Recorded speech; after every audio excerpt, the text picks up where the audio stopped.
अभी तक की पॉलिटिकल टाइमलाइन पे मैंने इससे बड़ा सरप्राइज मोमेंट नहीं देखा। मतलब जो एंट्री गंडापुर ने की है अब से कुछ देर पहले खैबर पख्तूनख्वा असेंबली में, और उसके बाद जो उन्होंने तकरीर की है, मैं आपको दावे से कह सकता हूँ कि इससे ज़्यादा एग्रेसिव तकरीर और इससे ज़्यादा टीआरपी वाली तकरीर और शायद कम ही हो, क्योंकि जो गंडापुर ने आज कह दिया है, जो बोल दिया है, जो कर दिया है, ये बिल्कुल नेक्स्ट लेवल की चीज़ है।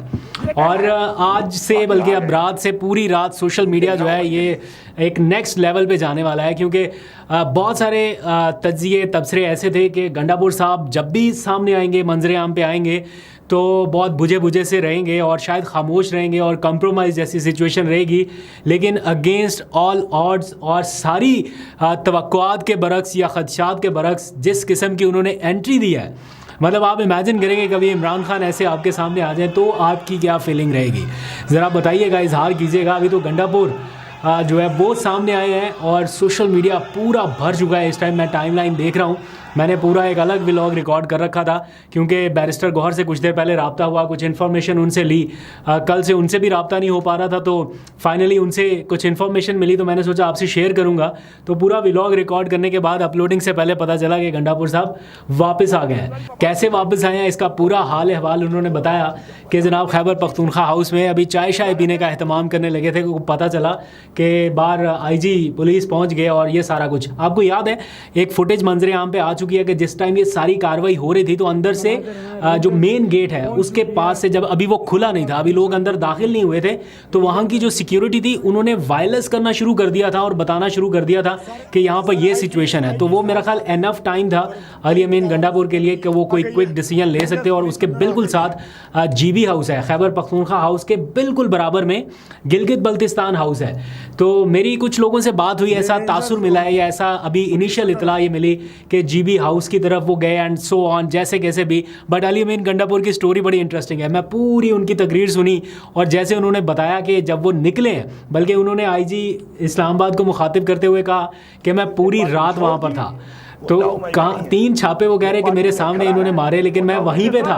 और फिर वहाँ से निकल के वो कह रहे जब मैं निकला तो मेरे पास 1 रुपया भी नहीं था, 1 रुपया भी नहीं था। और 12 इजला उन्होंने क्रॉस करते करते वो खैबर पख्तूनख्वा पहुँचे। मतलब आप इमेजिन करें कि एक मुल्क का चीफ एग्जीक्यूटिव जो मिसिंग है, जो डिक्लेयर किया गया मिसिंग है, जो वांटेड है, मोस्ट वांटेड उस टाइम का, वो बग़ैर पैसों के, बग़ैर सिक्योरिटी के, मतलब जिसको रिस्क है, सिक्योरिटी रिस्क है और हर चीज़ के बग़ैर वो शख्स 12 इजला क्रॉस करके पहुंच गया। और जिस तरह से पहुंचा, जो वेलकम था, जो माहौल था, वो बिल्कुल ही नेक्स्ट लेवल का था। उनकी एंट्री कैसे हुई वो मंजर देखने वाला था। मैंने वापस जाके रिवाइंड करके वो सारा मंजर देखा, सोचा आपको भी दिखाऊं कि जब एक रुकने असेंबली तकरीर कर रहे थे और उनकी तकरीर के दौरान अचानक से इतना शोर शराबा हुआ कि उससे अंदाज़ा हुआ कि कोई आया है, कोई ख़ास बंदा पहुंचा है हॉल में। और फिर कैमरे की नज़र गई अली अमीन गंडापुर पे और फिर क्या माहौल था, ज़रा ये कुछ सेकंड्स के विजुअल्स देखिए, वापस आइए फिर और बात करते हैं। लेकिन ज़रा एंट्री के मनाजर आप देखिए।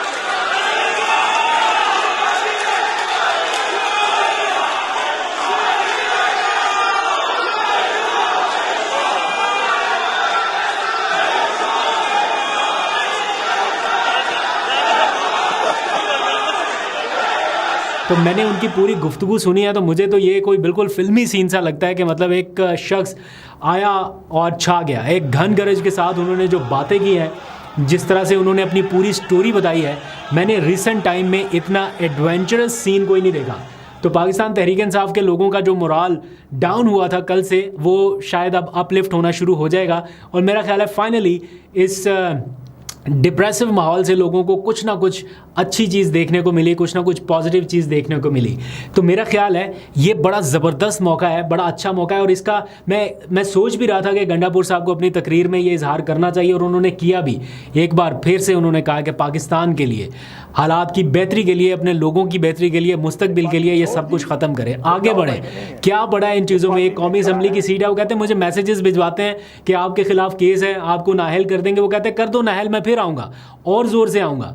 वो कहते हैं कि जब मैं इमरान खान के पास जाता हूँ, ये कलमा पढ़ के उन्होंने कहा कि जब मैं इमरान खान के पास जाता हूँ, इमरान खान ये कहता है कि मुझे अपनी नहीं है, पाकिस्तान की फ़िक्र है। तो अगर इमरान खान को पाकिस्तान की फ़िक्र है, गंडापुर कह रहा है कि यार बैठे हैं, बात करते हैं, इस्लाह करते हैं, आगे बढ़ते हैं, तो कौन सी चीज़ हायल है, मैं समझने से कासिर हूँ। आई सीरियसली थिंक कि एक रीसेट बटन किसी के हाथ में भी है, एक रीसेट बटन दबना चाहिए। वो उन्होंने कहा कि अगर मैं कल को किसी के ख़िलाफ़ कोई कार्रवाई करूं बतौर चीफ़ एग्जीक्यूटिव, मैं लोगों के घरों में किसी की बहन बेटी उठाने के लिए या फोर्स इस्तेमाल करूं या ताकत इस्तेमाल करूं, तो वो कहे कि मुझे सारे बेगैरत कहें, मुझे कहें कि ये बेगैरत है, लेकिन हम ऐसा नहीं करना चाहते, ना करेंगे, हमारे सूबे की रिवायत है। उन्होंने बड़ी खुली डुली आज बातचीत की है। वो कहते हैं कि अगर कल को किसी और के साथ हो गया जो आज कर रहे हैं, कल को इनके साथ हो गया तो कोई तरस भी नहीं खाएगा, कोई ये भी नहीं कहेगा कि यार इनके साथ गलत हुआ। वो सारे ये कहेंगे कि ये कल जिम्मेदार थे कराने के, आज इनके साथ जो हो रहा है ये ठीक हो रहा है। कल कोई आवाज़ उठाने वाला नहीं होगा।